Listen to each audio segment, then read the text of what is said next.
Radio J. Les rendez-vous de la Viso. Lise Gutmann. Radio J. Et ce matin, c'est la section Viso à vivre en la personne de Maya Termination. Et nous allons parler aujourd'hui, chère Maya, bonjour d'abord. Bonjour. Nous allons parler fake news. De quoi s'agit-il et avec qui ? Oui, tout à fait, Elise, avec l'approche des élections américaines qui auront lieu dans une semaine, les fake news prennent de l'ampleur outre-Atlantique. Il y a quelques semaines, dans un débat face à Kamala Harris, Donald Trump déclarait, je cite, « À Springfield, ils mangent des chiens. Les gens qui viennent, il parlait des migrants, ils mangent des chats. » Fin de citation. Un sondage de l'Institut YouGov pour la chaîne d'information CBS News révèle il y a quelques jours que 69% des soutiens de Donald Trump jugent cette fausse information probablement vraie. C'est dire à quel point les fake news sont séduisantes pour les électeurs. Alors, pourquoi justement ces fake news convainquent et quel danger représentent-elles pour la démocratie ? Pour en discuter, nous recevons Julie Martinez. Bonjour à toutes les deux. Bonjour Julie. Bonjour Julie, merci beaucoup d'être avec nous. Alors Julie, vous êtes avocate et directrice générale de France Positive, qui est un groupe de réflexion français fondé par l'économiste Jacques Attali. Alors, vous venez de publier un ouvrage intitulé « IA et fake news, sommes-nous condamnés à la désinformation » aux éditions Flammarion. Voilà, un livre qu'on peut voir sur la vidéo. Voilà, donc c'est un ouvrage assez court et pédagogique qui décortique en fait ce phénomène. Alors, tout d'abord, Julie, j'aimerais bien commencer par justement un peu de pédagogie, que vous nous expliquiez qu'est-ce qu'une fake news et puis dans quelle mesure la collusion avec la création et le développement de l'intelligence artificielle, cela facilite la production et la diffusion de ces fausses informations. Merci à toutes les deux de me donner la parole sur cet enjeu absolument fondamental pour notre démocratie. Alors, qu'est-ce qu'une fake news ? Une fake news, c'est une expression assez récente. En plus, elle est en anglais. Elle date de l'élection américaine de 2016, celle de Donald Trump. Mais ce n'est pas un phénomène récent. Une fake news, c'est une fausse information qui a été créée, générée, diffusée dans le but de tromper autrui. Alors, une fausse information dans le but de tromper autrui, ce n'est pas un phénomène récent. Les fausses informations ont toujours été utilisées à des fins de déstabilisation politique interne et externe. On se souvient par exemple des petits libelles qui circulaient sur Marie-Antoinette au XVIIIe siècle. C'est pas récent. Néanmoins, il y a eu un changement de paradigme, un changement d'échelle depuis l'arrivée, et surtout sur le marché de la consommation, de l'IA générative. Alors peut-être qu'on peut revenir un petit peu sur quelques éléments de définition pour nos auditeurs. Qu'est-ce que l'IA ? Qu'est-ce que l'IA générative ? L'IA, vous savez, c'est cette branche de l'informatique qui vise à créer des systèmes capables d'effectuer des tâches qui normalement seraient effectuées grâce à l'intelligence humaine. Dans cette grosse catégorie Alors, ça veut dire quoi ? IA, c'est des initiales ? IA ? C'est ça veut dire intelligence artificielle. D'accord, et dans parfait. cette grosse boîte de l'intelligence artificielle, il y a une petite boîte que l'on appelle l'IA générative, donc l'intelligence artificielle générative. C'est une forme d'intelligence artificielle qui, elle, se concentre sur la création de quelque chose. La création d'une image, la création d'un contenu. Aujourd'hui, on parle d'IA générative lorsque, par exemple, on aborde les questions de ChatGPT, vous savez, ce fameux modèle qu'on utilise tous de plus en plus. Alors pourquoi est-ce que les fake news sont amplifiées par l'IA ? C'était la question de Maya. Parce que l'IA rend les fake news plus massives, plus ciblées et beaucoup plus efficaces. Surtout moins chères. Avant, on avait des fermes de chatbots, c'est-à-dire des hommes et des femmes qui créaient des petits messages et ça coûtait très cher pour pouvoir influencer l'opinion publique. Aujourd'hui, avec l'entrée justement sur le marché de ChatGPT, il y a un coût très faible à l'entrée. Chacun peut créer sa propre désinformation. Et l'IA générative, elle va venir amplifier trois phénomènes en matière de désinformation. Elle va venir amplifier ce qu'on appelle les bulles de filtre. Je ne sais pas si vous savez ce qu'est une bulle de filtre. Non, mais on est là pour apprendre. Hein, Maya ? Une bulle de filtre, c'est ce vase clos dans lequel on évolue tous sur les réseaux sociaux, sur Facebook, sur Twitter. C'est une bulle dans laquelle on est enfermé parce que les algorithmes vont venir nous alimenter de contenus qu'on a déjà aimés, similaires à ce qu'on a déjà repartagé. Et ça nous enferme. Par exemple, si vous adorez les chats, ça va vous enfermer dans des contenus où on va vous reproposer d'autres vidéos de chats, d'autres images de chats. Ça marche pareil en politique. Si vous évoluez dans un vase clos, dans une bulle de filtre à gauche, vous allez avoir de moins en moins d'éléments contradictoires, d'éléments à droite. Et l'IA va cibler votre bulle de filtre pour vous alimenter en contenu. Donc typiquement, un auditeur qui évoluerait dans une bulle de filtre un peu complotiste verrait de plus en plus de contenu complotiste grâce à l'IA générative. Deuxièmement, l'IA va venir amplifier la manipulation des émotions. C'est pas anodin qu'une fausse information, une fake news, circule 6 fois plus vite qu'une information journalistique avérée parce qu'elle est souvent chargée en émotions. Par exemple, ce sont les contenus qui effraient, qui écœurent. On se souvient de l'invasion des punaises de lit. Ce sont des contenus qui fonctionnent très bien sur les réseaux sociaux. Oui, parce que ça aussi, c'est une fake news. Et oui, c'était l'invasion, en tout cas, telle que défendue à une échelle disproportionnée de punaises de lit. C'était une fake news générée majoritairement par des chatbots russes dans une visée de déstabilisation politique. Et on se souvient qu'en plus, c'était en plein milieu des négociations de la loi immigration. Ça avait très vite dévié avec certains de vos confrères sur CNews sur l'hygiène des migrants. L'idée, c'était que la Russie voulait imposer une thématique pour déstabiliser la population française sur ces questions-là. Donc on voit déjà un petit peu l'impact que ça peut avoir sur notre démocratie. L'IA amplifie ce phénomène-là. Et il y avait un troisième paramètre. Oui, c'est ça va renforcer l'illusion de l'omniscience numérique. Alors qu'est-ce que l'illusion de l'omniscience numérique ? Parce qu'on a accès tous en tant qu'auditeurs à Internet, on a l'impression de maîtriser le contenu auquel on a accès. Sauf que l'IA, justement, va venir conforter nos idées et nous empêcher d'avoir un débat contradictoire, justement par l'accumulation d'informations qui confortent nos propres opinions, nos propres convictions politiques. Mais alors justement, oui. Quels sont les risques ? Je pensais entre autres aux risques politiques liés à la propagation des fake news. Alors c'est une excellente question et c'est là où moi ça m'inquiète et c'est pour ça qu'on a souhaité avec France Positive publier cette thématique-là aux éditions Flammarion. Ce sont des risques avant tout démocratiques.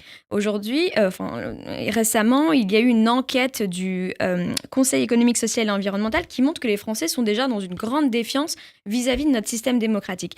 Et l'IA, en alimentant les fake news, va renforcer cette défiance-là. Pourquoi ? Parce que l'IA, alimentant les fake news, va venir remettre en question les piliers de notre démocratie. Donc, premièrement, la question de la vérité, qui est fondamentale. L'IA, avec les fake news, va venir déstabiliser le concept de vérité, pourtant essentiel à une prise de décision éclairée. C'est-à-dire qu'en tant que citoyen, pour prendre une décision démocratique, il faut qu'on se base sur des faits véridiques. Aujourd'hui, ce dont on se rend compte avec la désinformation, c'est qu'on met en tant que citoyen au même niveau mes convictions, mes opinions avec celles des faits scientifiques ou des faits objectifs. En fait. C'est ça, chacun est un expert. On se souvient par exemple des rumeurs sur le Covid où chacun se disait expert de tout. Or, Madame Seligman le dit très justement, la démocratie ne peut pas se passer davantage de la vérité qu'elle ne peut se passer du peuple. Donc il y a une remise en question de la vérité.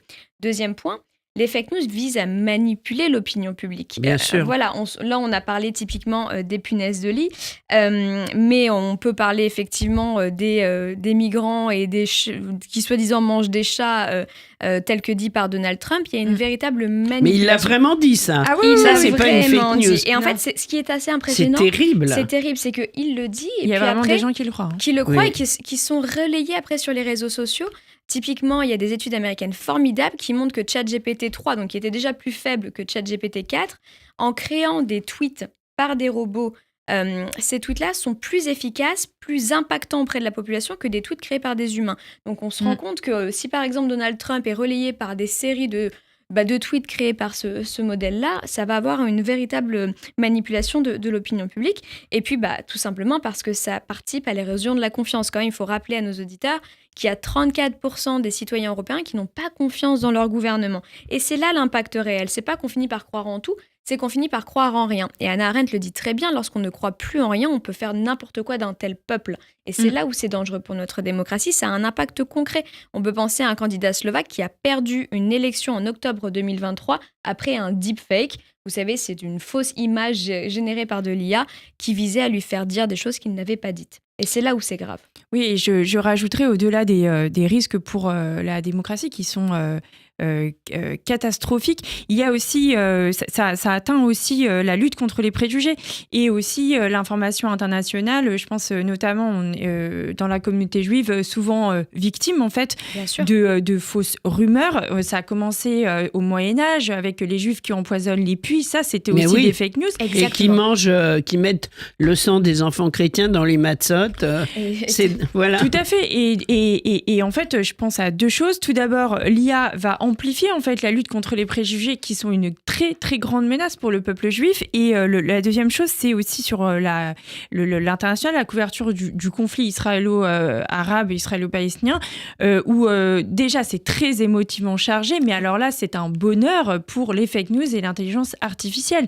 La création de fausses vidéos, de fausses mises en scène et puis qui sont catastrophiques. Je m'excuse, de textes aussi, rédigés, on ne sait pas par qui. Par exemple, j'ai vu passer un texte récemment de soi-disant Arnaud Klarsfeld, sauf que son nom Arnaud n'était pas orthographié comme il fallait, et donc c'était une fake news et c'était pas un texte de lui. Ça fait très peur. Mais bien sûr, et c'est là parce que n'importe qui peut écrire n'importe quoi et signer. C'est vraiment ça la complexité, surtout quand on a presque 20% des Français typiquement qui ne s'informent que sur les réseaux sociaux. Mais oui. Et ça crée effectivement un danger de déformation de la réalité et d'enfermement dans des sphères pseudo-complotistes. Alors, face à cette menace, qu'est-ce que collectivement, en fait, du point de vue de la puissance publique, qu'elle soit nationale ou internationale ou transnationale, qu'est-ce qu'on peut faire, selon vous, pour enrayer ce phénomène ? Alors déjà, il va falloir réagir rapidement parce que c'est un phénomène qui est bien implanté dans notre société. Il faut pouvoir prendre une série de mesures. Il n'y a pas une mesure miracle, malheureusement, pour lutter contre les fake news. Vous l'avez dit, en plus de manière transnationale. Pourquoi ? Parce que lorsqu'elles circulent sur les réseaux sociaux, les réseaux sociaux ne connaissent pas de frontières. Moi, je pense qu'il y a 3 grands axes, en tout cas, que devraient prendre en compte les pouvoirs publics et dès maintenant. Le premier, c'est un axe éducatif. Donc, on peut vraiment le mener à l'échelle nationale. Pourquoi ? L'enseignant doit être vraiment la première ligne de défense. Il y a des bonnes nouvelles en la matière. Il y a des protocoles aux États-Unis qui ont été établis et qui montrent que lorsqu'on éduque dès le plus jeune âge, dès les tout petits, un enfant à reconnaître une fausse information, ça nous suit toute la vie et on acquiert les bons réflexes. Alors, par exemple, on peut penser à la Finlande, qui est un pays qui est à la frontière même de la Russie, donc directement menacés par des ingérences russes. Ils ont mis en place depuis quelques années un programme éducatif transversal qui permet de développer l'esprit critique et de reconnaître des fausses informations. Dans l'histoire de l'art, par exemple, par l'analyse des images, les mathématiques, par l'analyse justement de l'impact des bulles de filtre, des algorithmes, etc., etc. Ça, il faudrait absolument le prévoir en France. Il faut pouvoir armer aussi les journalistes qui font un travail formidable, parmi lesquels le vôtre. Aujourd'hui, il y a un problème il y a un véritable problème puisque tout le monde se dit expert, donc tout le monde a une véritable voix sur les réseaux sociaux au même niveau que les journalistes fiables. Là, je pense qu'il y a des mesures à l'échelle européenne à prendre pour forcer les plateformes, les grandes plateformes et les réseaux sociaux à mettre en avant dans les contenus que l'on voit au quotidien lorsqu'on fait défiler son téléphone, pour mettre en avant les contenus journalistiques labellisés comme fiables par des organismes de presse et des autorités indépendante. C'est une initiative qui existe. Ça existe déjà. Est-ce qu'on vous écoute quand vous faites cette proposition ? Il y a par exemple Reporters sans frontières qui a créé cette initiative qui s'appelle la Journalism Trust Initiative. Le souci, c'est qu'on a, et c'est d'ailleurs le 3e point, il y a un véritable intérêt économique derrière les fausses informations, derrière les fake news qui est mené par les grandes plateformes et par les réseaux sociaux. Et c'est là aussi qu'il faut pouvoir réguler l'écosystème économique. Pourquoi ? Parce qu'en fait, comme une fausse nouvelle a un contenu émotionnel chargé et devient très vite viral, les utilisateurs, on se rend compte qu'ils vont rester sur la plateforme. Et une plateforme, un réseau social, pour faire de l'argent et attirer des annonceurs, a besoin que les utilisateurs restent le plus longtemps sur une plateforme. Et c'est là où le droit de la concurrence, typiquement à l'échelle européenne, peut venir aborder ces questions-là pour régler la question justement de l'abus de marché des plateformes qui se nourrissent finalement économiquement de ces fausses informations. Donc, moi, je voudrais juste rajouter un point sur la régulation des plateformes, mais plus par les utilisateurs. Je sais que X, ex-Twitter, met en place aussi des systèmes de check où les utilisateurs peuvent venir contredire des fake news ou apporter des précisions, et c'est souvent assez intéressant et assez vrai en fait. C'est le même système que Wikipédia en fait. C'est ça, c'est une première approche. Néanmoins, lorsqu'on navigue typiquement dans une bulle de filtre un peu complotiste, on n'est pas forcément exposé à des utilisateurs qui vont venir, ou en tout cas à Twitter qui va venir mettre ce petit encart expliquant « Attention, l'information a été corrigée de telle façon ». Par ailleurs, est-ce qu'on a envie que ce soit X lui-même, donc à la main d'un acteur privé tel que Elon Musk, que ce soit Elon Musk qui dise ce qui est vrai ou ce qui est faux? Mais oui. Il faut pouvoir aborder ces questions-là de manière neutre, de manière objective, pour justement pousser du contenu journalistique qui ne plairait pas non plus à X. Et c'est pour ça que la réglementation des réseaux par un organisme de presse indépendant au contact de citoyens et d'une administration indépendante peut venir aborder ces questions-là. Et puis surtout, on a tous un rôle à jouer en la matière. Quel rôle, justement? Alors, il va falloir être beaucoup plus vigilant. Il faut, je pense que chacun d'entre nous, par manque de temps, par paresse parfois intellectuelle, moi-même, par exemple, je me suis fait avoir sur l'invasion des punaises de lit. Ah, mais Oui. moi aussi, j'avais tellement honte, non, parce que mais- moi, je m'attends aux fake news sur des sujets, l'élection américaine. Mais alors, Oui. les punaises de lit, moi, j'ai pas été au cinéma pendant 2 mois. Hein. C'est ça, mais Ah c'est un ça véritable m'a impact. angoissée. Mais ouais, mais c'est un Mais on véritable impact. comprend. Il y a de quoi. Et voilà, et il y a des petits tips, je pense, qu'on peut aborder chacun lorsqu'on est sur Facebook ou sur les grandes plateformes. Lorsqu'on aborde en tout cas un article, il faut d'abord regarder la source. Est-ce que ça vient par exemple de Radio J ou d'une autre radio Bien sûr. nationale? Mais ça avait été repris par le Parisien, par Mais exemple. c'est ça. les punaises de lit. Là, il y a un rôle aussi du journaliste dans le fact-checking Oui. qui reste à comprendre. Mais en tout cas, à l'échelle, je dirais, individuelle, il faut regarder les sources. Il faut regarder si le contenu et le titre a une forte charge émotionnelle. Vous savez, tous ces titres qui disent « Vous n'allez pas en croire vos yeux Oui. c'est scandaleux », tous ces titres un petit peu flash comme ça, Accrocheurs. accrocheurs. Attention, warning. Dans le texte également, ce qui est intéressant, c'est que lorsqu'un texte a été créé par une IA, il y a souvent des petits éléments du type « Votre demande n'a pas pu être réalisée entièrement » qui est inséré dans le contenu parce qu'en fait, le modèle a bugué. Quand on a des petits détails comme ça, ça peut mettre la puce à l'oreille. Et puis sur les images, les deepfakes, lorsque l'on regarde les mains, lorsque l'on regarde les pieds, l'absence de reflets dans des lunettes, ça doit absolument alerter. Il y a derrière tout ça potentiellement une IA. Mais ça prend du temps et ça demande un petit peu d'investissement effectivement dans un monde où en fait on passe on passe sa journée à scroller et à ne retenir qu'une information qui a été celle d'un titre. On n'ouvre parfois même pas le contenu, quoi. Mais ça demande il faut pouvoir s'engager en tant que citoyen et être en tout cas alerté sur ces questions-là. Et je suis ravie que vous m'ayez donné la parole. Donc, en fait, Ouais. même si on est expert, entre guillemets, je dis bien entre guillemets, il faut vérifier les sources. Tout le temps. C'est ça, Vérifier tout le temps. la hein. source, vérifier en allant regarder par exemple sur une autre plateforme de recherche, en revérifiant sur Google d'autres articles. Est-ce que cet article n'était pas sorti de nulle part, très orienté? Il faut vérifier constamment. En tout cas, lorsque un article nous atteint, nous effraie, nous aime, il faut vraiment faire ce travail-là. C'est Oui. ça, il faut vraiment faire cet effort-là. Il faut surveiller. C'est voilà. ça. Donc, c'est Et pas repartager avant d'avoir surveillé, parce que c'est ça le problème, c'est qu'il y a Mais aussi oui. une question de repartage. Évidemment. Alors, IA et fake news, sommes-nous condamnés à la désinformation chez Flammarion? On est condamnés ou pas?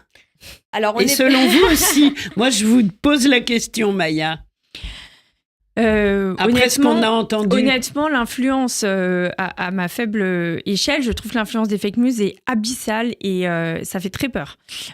Condamné, j'aime bien me dire qu'on a quand même un libre arbitre et qu'on va y arriver, mais ça fait très peur, je trouve. Je suis d'accord. Il faut prendre en tout cas des mesures fortes rapidement. Il faut être aidé par les pouvoirs publics pour cela, parce qu'on ne va pas pouvoir le régler à l'échelle individuelle, encore une fois, quand on a autant de personnes qui s'informent uniquement sur les réseaux sociaux et qui évoluent dans des bulles de filtre où naviguent les fake news. Donc, on écoute bien sûr les infos sur Radio J qui n'ont pas de fake news et qui, elles, sont vérifiées. On lit la presse officielle, Exactement. qu'on aime ou qu'on n'aime pas, mais on la lit parce que là, au moins, tout est vérifié et c'est un gage de sécurité. Exactement. En tout cas, on privilégie la presse écrite, on privilégie les radios et les organes de presse qui sont comme ça, Officiels. officiels à une échelle nationale, et on n'hésite pas à aller chercher la contradiction. C'est ça l'esprit critique. Ce sera le mot de la fin. Maya, termination, des choses à nous annoncer, la viso. Tous les Toujours. vendredis midi, Voilà. les rassemblements continuent, donc place du Trocadéro, midi 15. Maintenant que les fêtes sont derrière nous, nous pouvons reprendre le rythme de nos manifestations, Voilà. en espérant que ça dure le moins longtemps possible, bien sûr. Espérons, voilà. L'espoir pour la nouvelle année, c'est ce qu'on peut vraiment Souhaiter. évoquer et souhaiter. Tout à Voilà. fait. Merci à toutes les deux. Merci Maya Termination. Merci Julie Merci à Martinez vous. pour votre beau livre passionnant. Et on évite les fake news pour l'année qui vient. Merci beaucoup. Au revoir. Merci. Merci beaucoup.